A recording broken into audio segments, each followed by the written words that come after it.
Hello, hi guys! Magandang hapon sa inyong lahat. This is Chin Rodriguez from Masagri Channel, a faith healer, also mata reader. So ngayong hapon natatigan natin ang sabihin sa inyo ating mga gabay. This is weekly gabay for the month of January 16 hanggang January 22 for the sign of Pisces. So Pisces. Welcome to my channel. Ano kayang messages, advices ng spirit guides ang ating masasaga for today's video? Kano naman kayang energy or kaganapan sa buhay ng mga Pisces ang ating mga hagilap? So guys, this reading is a general reading lamang, hindi lahat makaka-resonate. Kunin lamang pa makaka-relate sa inyo and comment down below kung kaninong energy ang ating nasagap.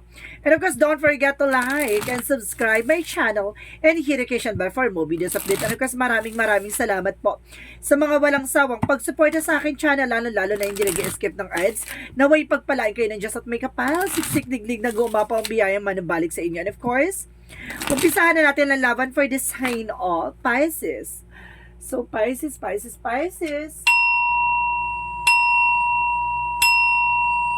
So, Angel Spirit Guide, please give me information. Ano kayang mensahe ang masasagap natin for today's video? Angel Spirit, please give me information. So there's an Empress card. So there's a revert. And there's a fertility. Some of you guys na maaaring magkaroon ng pagbubuntis or bagong trabaho or bagong negosyo, no? So let's see what is additional messages for Angel Spirit Guide. So there's a Queen of Wands. So there's a stability and there's a control and there's a confidence. So ibig sabihin dito kailangan mo lakasan ng loob mo. Maging matapang ka. No? Kumarap, there's an kumbaga, meron nakitang sunflower or nagre-recognize ng something flower dito na nagre-recognize there's an empowerment. No, kumbaga there's a women empowerment, kumbaga may kalakasan dito about sa babae, no? Kumbaga there's an information na kailangan maging malakas, maging matibay at maging malakas ang pakiramdam. There is of cups, so there's a new love life, a new beginning. And of course, sinasabi dito may maaring may bagong kilig or may bagong asawa ka or may bagong jowa ka na darating dito. And because there's the wheel of fortune, there's a good luck. And because there's a destiny to happen, no? Kumbaga may bagong eksena dito na maaaring yung ikot ng swerte na, no? And because there's an Empress card, there's an Emperor, sorry. There's an Emperor represent the maturity. So this is the time na kailangan mong hawakan or pangalagaan kung ano yung grounds mo. And because there's a mature enough and being grounded. At the same time, there's an 8 of Wands, so there's a fast communication and fast movement. Maaring papasok ang mabilis na daloy ng magandang kapalaran sa iyo. Kasi there's the wheel na kung nasagap, and the Ace of Cups is a new love life, new beginning, and new offer. So let's see what is the Empress card. So there's a Death card. So there's an ending and a new beginning. So may mga bagay na kailangan mo nang tapusin. No, may mga bagay na magsisimula na ng panibagong negosyo, panibagong trabaho. And the Death card represent na transformation. Kumbaga babaguhin ka dito ng kumbaga ng nakaraan. Babaguhin ang nakaraan. Kumbaga babaguhin ka ng nakasanayan mo. So let's see what is the Queen of Wands. Represent that there's a Two of Swords. There's a decisions, no? Kumbaga magkakaroon ka ng solid decisions dito na kumbaga pangahawakan mo. You have a confident and beautiful with a heart. Ganon. So let's see what is the Ace of Cups. Represent the judgment. So there's kumbaga there's a green flag. Parang kung may red flag, may green flag. So this is the moment parang ito yung taong para sa iyo. Ganon. Kumbaga ito yung taong mamahalin ka, tatanggapin ka who you truly are. So let's see what is the Wheel of Fortune. And of course there's a Page of Pentacles, so there's an investments. So kailangan mo mag-invest. There's a solid investment. There's an investment, there's a manifestation. So may mga bagay na umikot na yung kapalaran sa iyo into your favor. So let's see what is the Emperor. Represent the Star card. So there's a wish fulfillment. Yung magtutupad na yung mga pangarap mo dito at tutuparin na yung eksena mo dito na yung mga maaaring yung hiniling mo sa mga tala, no?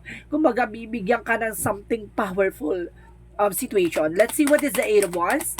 Eight of Wands represent the Four of Cups. So there's a re-evaluate or analyze. So ibig sabihin dito guys, kumbaga mag-iisip ka na or kung bago mo tanggapin yung isang offer, kumbaga uulanin ka ng mga biyaya dito, uulanin ka ng mga blessings and of course information. Pero bago ka tumanggap ng mga impormasyon na yan, ina-analyze mo muna. Ang Pisces is a very analytic person. Kumbaga itong tao na being kumbaga Pisces, siya yung kumbaga gusto niya detalyado, gusto niya sigurado, gusto niya kumbaga, sinisecure niya or inaalam-alam niya yung mga bagay-bagay. Kaya some of spices kaya talaga matanong, mabusisi, no, observant. So, let's see what is additional messages for Empress card in that card. There's an 8 of Cups. So, there's an letting go, no, moving on. So, may mga bagay na kailangan mo ng pakawalan, bitawan. So, this is the opportunity na kailangan mo ng baguhin ang sistema mo. So, let's see what is the Queen of Wands. Represent the 2 of Swords. There's a Four of Pentacles. So there's a saving money, budgeting like that. Kumbaga sinasabi dito, kailangan mo magdesisyon na, kumbaga, alam mo sa sarili mo yung control mo, alam mo sa sarili mo kung saan ka lang, hanggang saan lang yung gastos or limitation mo. No, kumbaga, there's a savings. So, kumbaga, iniisip mo mas maraming savings kaysa sa gastos. Parang ganun yung mindset mo na this time. There's a 2 of Pentacles, so there's a balance. So, magiging balance ka dito. So, let's see what is the Wheel of Fortune and of course the Three of the Page of Pentacles, so there's a Three of Pentacles, so there's a collaborations. So, ibig sabihin dito yung commitment na gusto mo, or something, kumbaga, love life, or something, kumbaga, about din sa business, at sa trabaho, it's all about collaborations, no? Kailangan talaga ng something, conversation, no? Kumbaga, kailangan nyo ng something agreement, or kailangan parehas kayo nag-agree sa situation. And because there's an investment, so kailangan mo talaga mag-invest on your own. So, there's a Three of Pentacles, so there's a unity, or something na maaring may katulong ka or may kasosyo ka, or either, kumbaga, kailangan mong, kumbaga, pag-usapan nyo ng partner mo, either kung may partner ka, may asawa ka, may family ka dito na related sa business or trabaho mo. So, either na kailangan mo ng connections or collaborations, no? So, let's see what is Emperor in the Star card. Represent the Four of Wands. So, there's a celebration coming in for you. There's a wedding, engagement, proposal, event. So, there's a lot of opportunities coming to you with that Star card. So, there's an hope. So, ibig sabihin dito, binibigyan ka ng pag-asa. At there's an there's a Emperor represent the power, no? Kumbaga, tapos ka na sa mga naranasan mong paghihirap at sakripisyo. This is the moment na parang, di ba, embrace the powerful changes. So, let's see what is the 8 of Wands and the 4 of Cups. And of course, clarification ng the 4 of Swords. So, listen to your intuition and listen to your gut feeling. Alisin mo yung fear mo. Now, nandun na tayo sa, kumbaga, observant, kumbaga,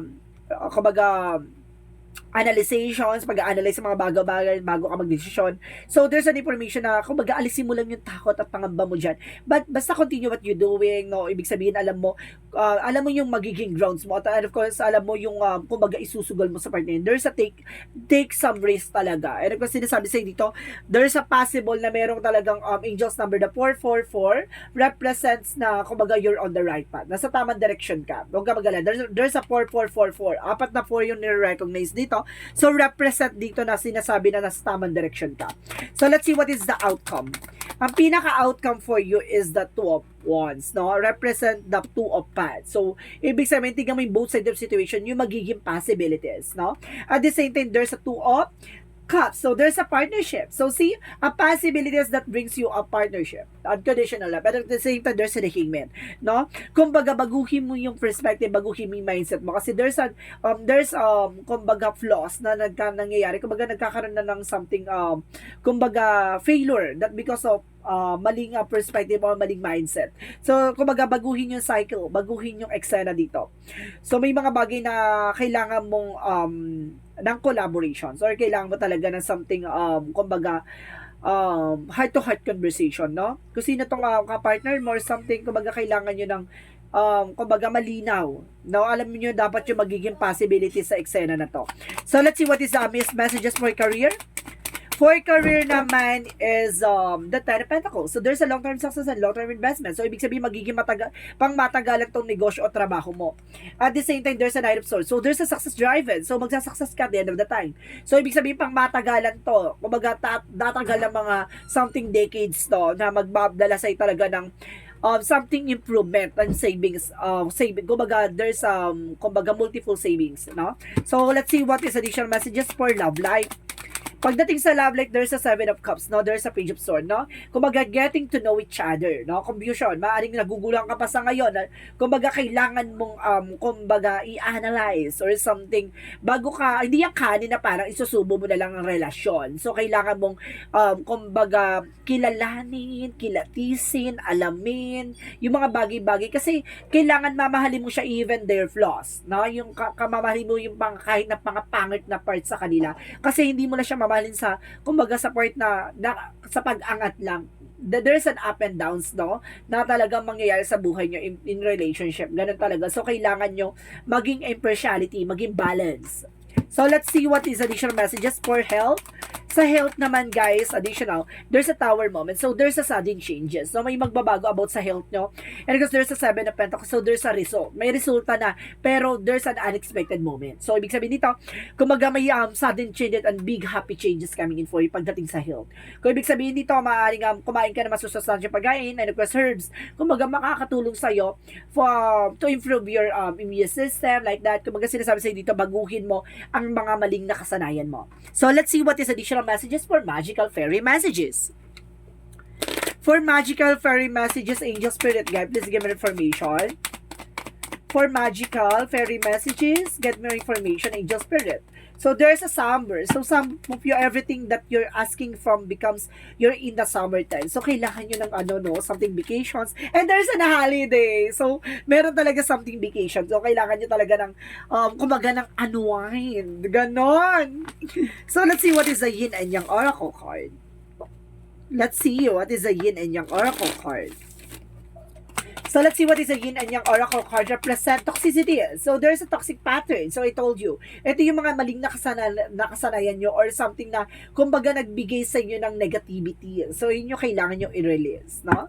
So, kumbaga, ang ganda ng reading nyo, ha, guys, is more positive outcome, ano, positive attraction. So, ibig sabihin dito talagang parang, di ba, sineset aside yung negativity. So, let's see.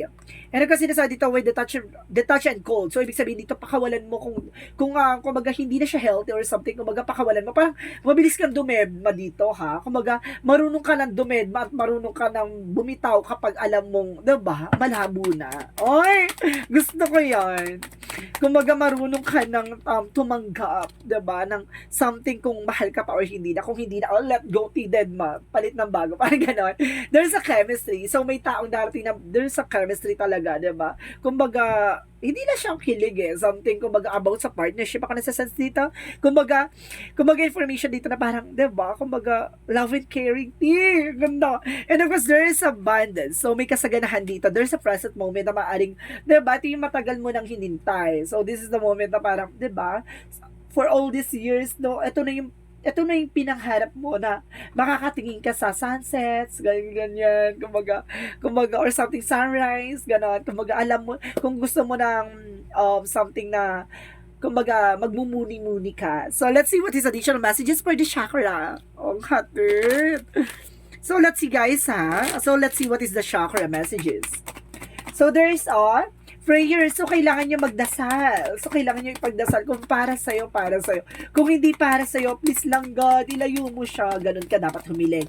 At magbibigay ito ng kaliwanagan. Enlightenment. So, this is the moment na kumbaga, bibigyan na ng kalinisan or lilinisin nyo na sa hanay mo or lilinisin nyo na sa landasin mo. And there's a release. I told you! There's a release. There's a release. Ito na yung pagtatanggal. No, tatanggalin yung mga negatibo, marurumi, charis. Yung mga alam niya hindi healthy sa'yo. Yung toxic, aalisin yan. Yung negativities, aalisin yan. So, let's see what is additional messages. So, there's a grip, no? Kumbaga, ngayon, naiintindihan mo lahat ng mga nawawala. Yung mga bagay na, kumbaga, umaalis. Nauunawaan mo na it's an opportunity to appreciate it. Kumbaga, na-appreciate mo na, kaya pala, hanggang doon ka na lang. Kaya pala, no, minahal mo ako para pakiligin or para ipakita lang yung ganito situation. Pala may gano'n. Kumbaga, nagkakaroon ka ng realization at the same time, development sa sarili mo na, diba? Marunong ka nang tumanggap. Hindi ka na, kumbaga, nagmamakaawa sa pag-ibig, even sa mga bagay-bagay na nangyari from the past na parang super disappointment ka sa sarili mo, no? Disappoint ka sa sarili mo. Parang, kumbaga, feeling mo, kumbaga, kumbaga, ang daming kulang sa'yo, kesyo ganito, ganyan, ang dami mong tanong sa sarili mo, bakit? Ano? Paano? Ganon. So, let's see what is additional messages. Ang lakas makadrama dun And of course, there is a courage. So, ibig sabihin dito, ini-encourage ka ng ating angel spirit to have face the fear, no? Have confidence, no? Kumbaga, kailangan mo maging makapal ang mukha, maging matapang at sa hamon ng buhay, no? Walang uurong, laban na laban. So, dapat marunong kang lumaban kung alam mo, diba, na maraming kalaban. Charis. And of course, there is a divine intervention. See? Isa pa to. Divine intervention ay isang paalala or kumbaga pahiwatig o pangitain ng ating angel spirit para maunawaan mo na there's a God, there's a divinity, there's a divine, there's an angel spirit na gumagabay sa'yo. So there's an information na inaalalayan ka lang talaga. May mga bagay or divine intervention or paalala sa'yo na you need to take kumbaga, you need to pay attention. So, kailangan mong makinig, kailangan mong pagmasdan ko ano yung nangyari sa paligid mo kasi there's something wrong. May mali na eh. So, ibig sabihin dito, may paalala lang sa'yo na clear the boundaries, no? Linawin yung mga bagay-bagay. Kapag alam nila na hindi na healthy at hindi na makakatulong sa'yo at parang pumapangit na at parang lumulungkot na yung buhay mo, baguhin mo. No, bumalik ka sa umpisa. Kung saan ka talaga naging masaya. Ay, oh my God. Ang no, parang ang lalim-lalim. And because there's an increase na energy. See, palakasin mo ang enerhiya mo. 'Di ba? Ang Pisces is a very kumbaga very kumbaga funny, enjoy, no, kumbaga masyado siyang masaya, no? Kumbaga tinitingnan niya yung be optimistic, ganon. Kumbaga siya kumbaga tinitingnan lagi yung lighter side of situation. Ganon siya. Kumbaga ngayon ibalik mo yung dating ikaw. So let's see what is additional messages. At the same time, there's a study. So, there's a lesson. So, research, no? Alamin, tuklasin. No? Hindi pwedeng, kumbaga, sa bagay, ang Pisces is a very, kumbaga, research, no? Kumbaga, nagre-research talaga siya. Kumbaga, hindi yan kumbaga, naniniwala sila sa mga conclusion or sabi-sabi sa mga chika. Maaaring, kumbaga, minsan nadadala ng chismis, pero eventually, inaalam niya muna bago siya mag-take ng decisions. And there's a counseling. See, there's an advices. Pero nakikinig yan sa mga advices, ha? Kumbaga, open sila sa mga advices. Kumbaga, nakikinig talaga sila. Malinaw ang kanilang, kumbaga, marunong sila tumanggap, no, ng mga bagay-bagay. So, let's see what is Archangel Michael. You and your loved ones are safe. So, safe naman daw yung mga mahal mo sa buhay. And guarded and protected. Protektado ka. Ginagabayan ka. Additional messages. At the same time, detach from the situation. Kailangan mo na kumawala sa sitwasyon na alam mong hindi na healthy, diba? So, let's see what is the energy. No? What is the energy? So, let's see what is the energy. And there's a community. So, ibig sabihin dito, kumbaga sa surroundings mo, environment mo, kumbaga, there's kumbaga, malaking factor, malaking porsyento yung nasa paligid mo na nakaka-apekto sa iyo. Yun yung kailangan mong, kumbaga, kailangan mong enhance, so kailangan mong maging balanse, no? Na hindi ka dapat nagpapa-apekto sa paligid mo. Ganon. No, marunong ka, ayun yan, di ba, natututo ka ng dumedma, pero at the same time, na-apektuhan ka pa rin eh. Pero dapat sinasabi sa dito na kailangan mong, hindi ka maapektuhan sa lahat ng nasa paligid mo. Ganon. Kumbaga, tanggapin mo lang na matanggapin yung mga sasabihin nila. Tapos, continue, focus, huwag ka mapapadistract. And there's a financial constraint. So, ibig sabihin dito, kumbaga, nagkakaroon ka financial loss or nagkakaroon ng problema about sa finances, pero at the same time, kumbaga, nagkakaroon pa rin ng kumbaga, hindi hinaya ni God na mapunta ka sa parang walang-wala. No? Kasi marunong ka talagang bumawi. At the same time, there's women holding a coin. So, if you are a woman, kumbaga, ikaw ay may hawak ng finances. If you are a man, baka yung person may hawak ng finances. Hindi ko sinabing kapag women as kasi may men na may kumbaga may fertility, may femininity na sides, no? Kumbaga may pagkababae yung something men, kumbaga ganon. Kumbaga lalaki siya pero yun inside kumbaga may pagka-women siya, ganon. Kumbaga ganon na yun. Ganon siya, guys. So let's see what is additional messages.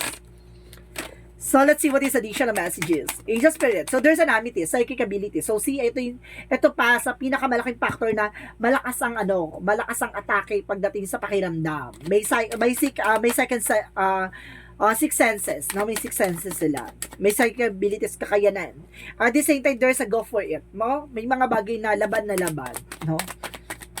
And of course, there's flexibility. Flexible to pagdating sa lahat ng bagay ng Pisces.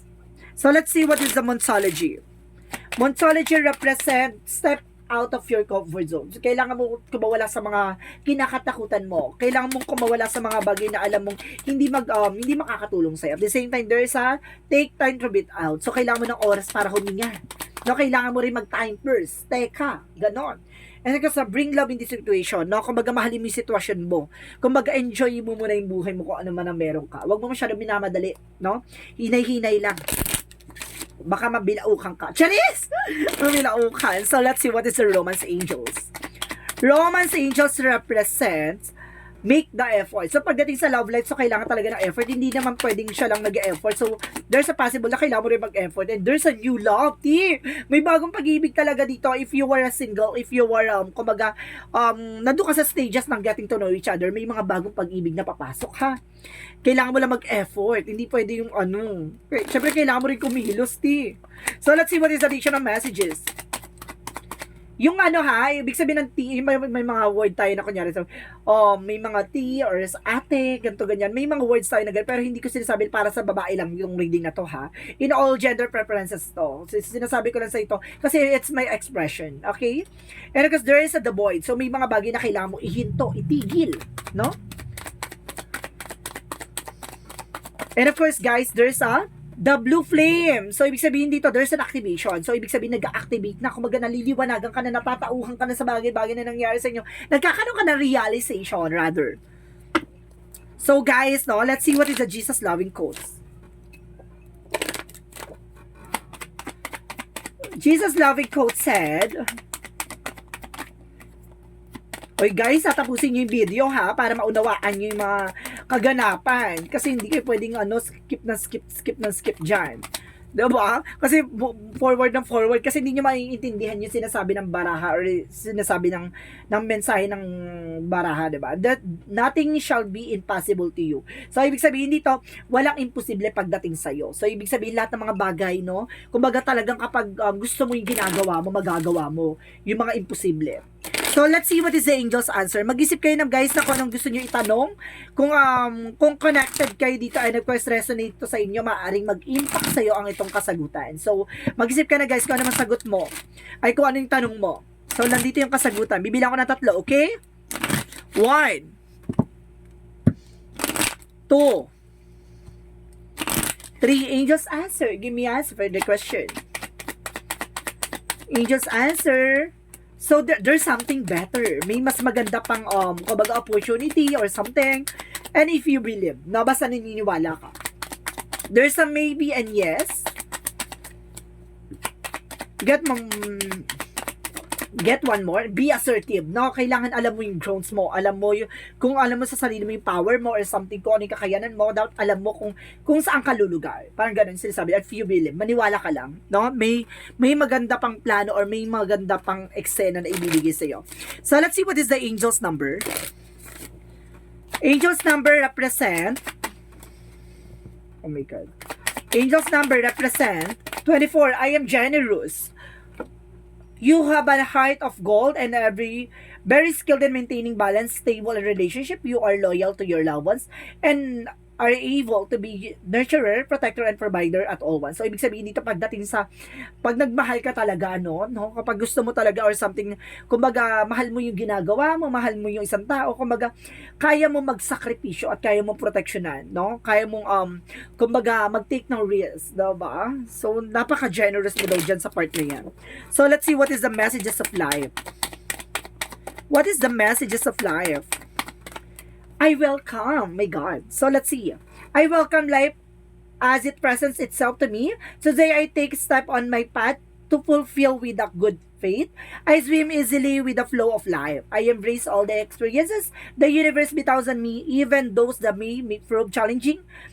I know all will fall into place for my greater good. Alam mo, yung mga bagay-bagay na ibibigay sa at ipagkakalob sa'yo, ayon sa kalooban ng Diyos yan. Hindi yan pilit, hindi yan kumbaga pinilit or hinila lang para makuha mo. Hindi, ipinagkaloob yan kasi there's a God plan, no? Ipinagkaloob yan kasi talagang nakatadhanang ipagkaloob sa'yo, no? Ganun yon. So, ibig sabihin dito, kahit pilitin mo yung isang sitwasyon, kahit na kunin mo yung isang bagay na hindi para sa'yo, kung para sa'yo yung isang bagay na makukuha mo yon, kahit hindi mo pilitin, mangyayari yan naturally, no? Ibig sabihin dito, hayaan mo yung mangyari. There's a step, and of course, step by step or something, nasa progress yan, no? And of course, sinasabi dito na ibibigay ni God kapag nasa tamang proseso ka dumaan. So guys, this is weekly gabay for the month of January 18 hanggang January 24 for the sign of Pisces. So Pisces, maraming salamat for your wonderful reading.